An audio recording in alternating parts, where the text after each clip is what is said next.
Hello and welcome to a very special programme. Music in Lockdown features some amazing performances, all recorded at home. They've been organised by the London Russian Music Academy. Normally there'd be a lot of physical concerts, but of course for the moment we live in the virtual world.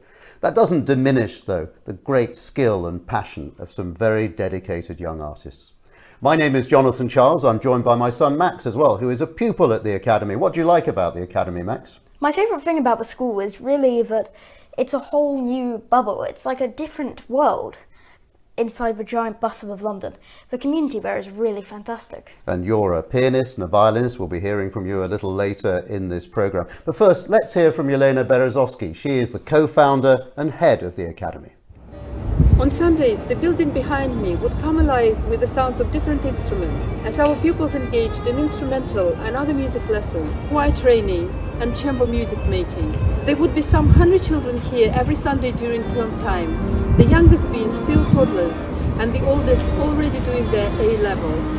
At midday, the lessons would pause and the school would come together for lunchtime concerts at which both junior and senior pupils performed and had an opportunity to bond through sharing classical music experience.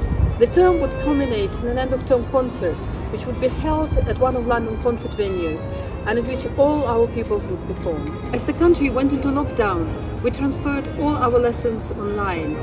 It took a huge team effort by our teachers, pupils and their parents to enable us to continue with the full program. We also continued with Sunday concerts, which now took place on Zoom. Our music output was immense and included solo, chamber and choral performances. As we paused for a short break, we had a chance to look back on what has been achieved. We thought that by sharing the highlights of our virtual concerts, we could inspire others to never give up and to always look for the ways to keep the music going. Today's program is dedicated to our chamber and choral projects, which were the most challenging, but also the most exciting. So the regular physical concerts have been replaced by virtual weekly ones. Let's start with some choral music, and we hear from the Academy's choir master, Marek Mariniak. The good musician is one who listens to their own sound and in the ensemble and chamber music context to the sounds of the other musicians around. In lockdown, this has been impossible to do in the ordinary, familiar way. We have had to find new ways of rehearsing and new ways of creating performances. I chose for the senior chamber group the Panis Angelicus by Caesar Franck in an arrangement for two voices and piano. The first video was one of myself conducting in silence. When I turned to my far left, I would hear the pianist play. When to my centre left, the upper voice, and centre right, the lower voice. This video completed, I sent it to Sergei Basakinsky, our pianist. He added his part. When that was completed, we sent that on to Jadwiga Slonka, our choral assistant. She superimposed the upper soprano part and in a separate video the lower soprano part, the upper voice and the lower voice. These two videos, together with a copy of the score, were sent to the students to work on. We were now ready to rehearse. When the students were ready, I invited them to submit their performances to our magical musician colleague, Ewan. This process involves listening. The best results were achieved when the first sopranos recorded their part whilst listening to the second soprano part, and vice versa.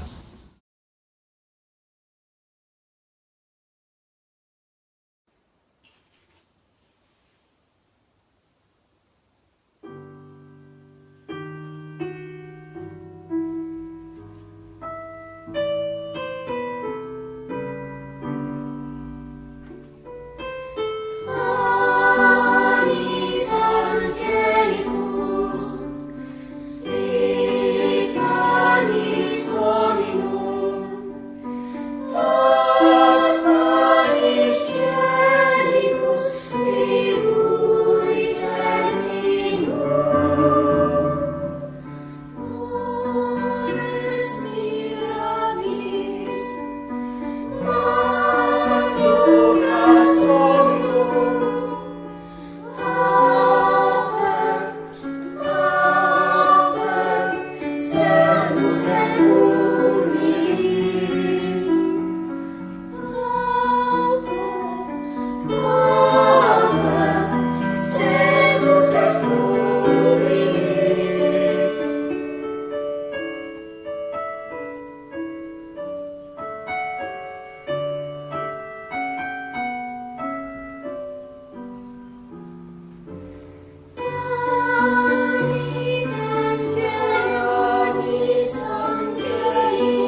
Panis Angelicus. I absolutely love that, Max. Beautiful. But it's not easy putting together a virtual choir, is it? It is quite hard. I mean, I did it at school, for example, and the thing about it is that there's so much time lag on Zoom and all of these internet services. Therefore, when you do so, it doesn't sound particularly together. It sounds a bit, well, just separated. It feels very lonely. But then, if you manage to edit it together, it can sound really beautiful and harmonious, how it should, like on that recording. You get some wonderful sounds. And in fact, it's not just choirs you can put together virtually. Right now, we're going to hear a virtual duet. They weren't together in the same room. Polina and Jamil are going to play for us, but Polina explains. In the winter, Jamil and I, we played the first movement of Mozart's Sonata in B-flat major K378. We really loved the cheerful music of the first movement, and we really enjoyed playing in that big concert hall. But then lockdown came, and our plans to play the other movements were suddenly suspended. Now the only way we could play together was that one person records their parts, they send it to the other person, they record theirs, and we combine the two. Now the problem was that Mozart wrote music for two players that have a constant conversation with each other. Their instruments have the same role in the music, they're equal. We had to listen very, very carefully to each other to make it work. It was very hard and it took many tries, but we finally got a recording with the right feel to it, good musical phrasing and very communicative playing. And thanks to our teacher's support and technical wizardry, we finally got the recording we always wanted.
A piano and violin sonata from Mozart. Staggering, Max, that they were not in the same room. They were socially distanced in their own homes, and yet they produced such a fine sound.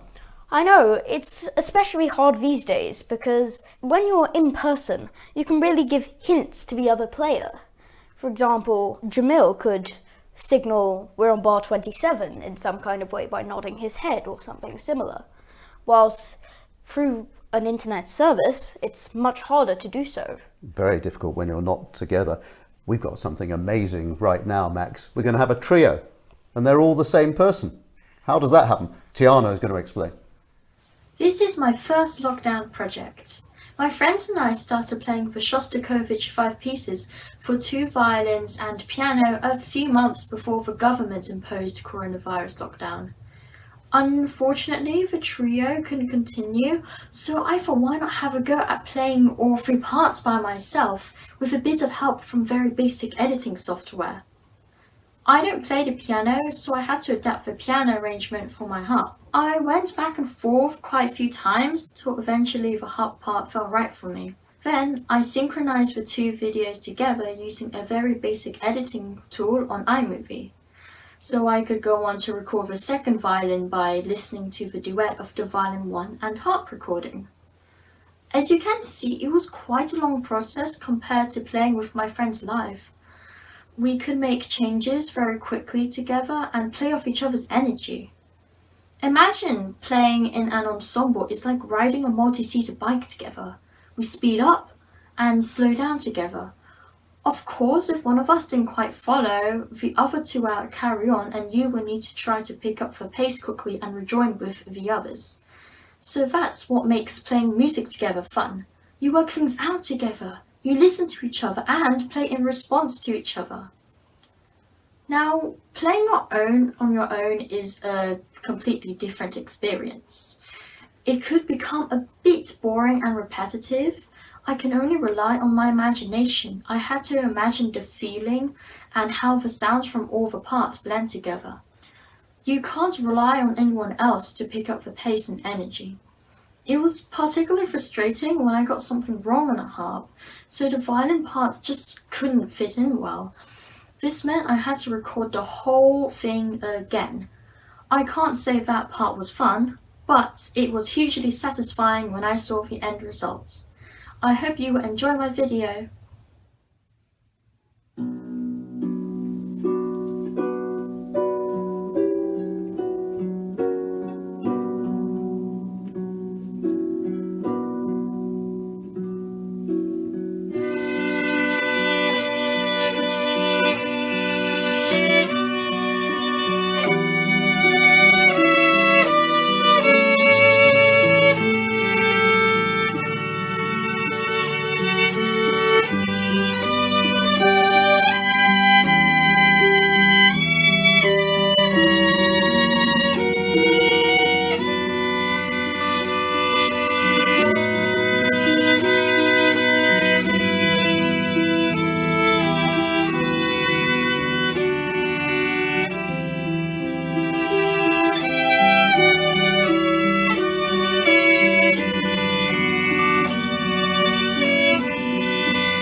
That was Shostakovich's Prelude from 5 pieces for 2 violins and a piano, all played by Tiana, amazing, and arranged for 2 violins and a harp. Max, can you imagine playing all the instruments in one piece? It feels really shocking. I mean, through the magic of editing, as we just saw, it is definitely possible.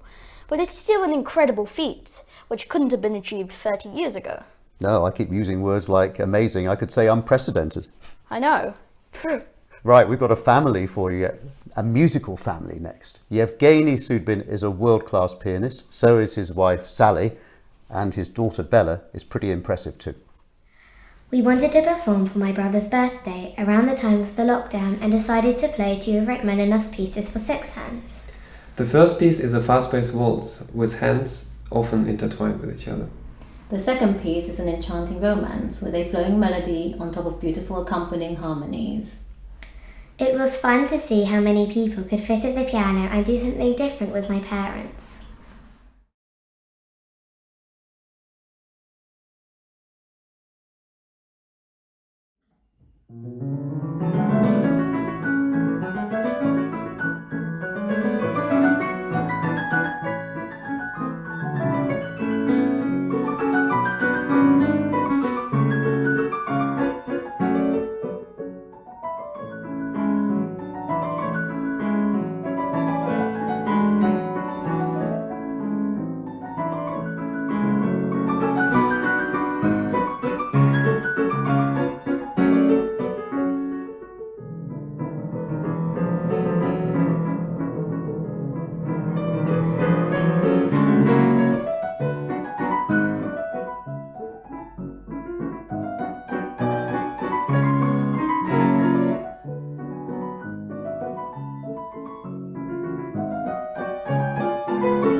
Rachmaninoff, played by the Sudbin family. Valse and Romance for one piano, 6 hands. Max, you're a pianist. 6-handed pieces must be incredibly difficult to play. I mean, you can tell from a recording how compact and tight it is. 3 people sitting at one piano, having to have 2 octaves or so to themselves. It's quite a weird way to play, I think. They made it look so easy. I know. Well, that's the magic of the Sudbin family. Certainly is. Now, you've been very patient, Max. You're in our next performance, a whole string ensemble put together virtually. And of course, it's put together by one of the teachers at Lrma. UN is the driving force behind this performance. Hi. Since the lockdown began, all orchestra effectively ceased to operate, big or small. My daughter, Lrma here, told me how much she misses the ensemble. And she really wanted to play Bach Air. We did this before, didn't we? Yes, we did it in a masterclass at Poland. Some Polish children joined in, some from London came over to join too. That's right. It was an international masterclass. This time, I decided to start this project with the attempt to keep the children playing. I hope that by engaging the children, it might provide extra inspiration, something more than just playing alone at home in the living room. I started out by asking Neil Charlton to provide the bass line. I recorded 3 other parts on top, with Alexandra Somova kindly provide the cello part. Jura Zizlin also add the viola part and one special cello part written by him. Within a month, I was flooded with 20 videos and many requests from younger children. I immediately arranged simplified version for each part, including the open string for beginners, so Leon could join. By now we have 35 participants in this video project, and it is growing still. I hope you enjoy listening to it as much as we do making it.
dark air by a string ensemble put together out of thin air, or at least virtually. Max, you were in that string ensemble. What was it like?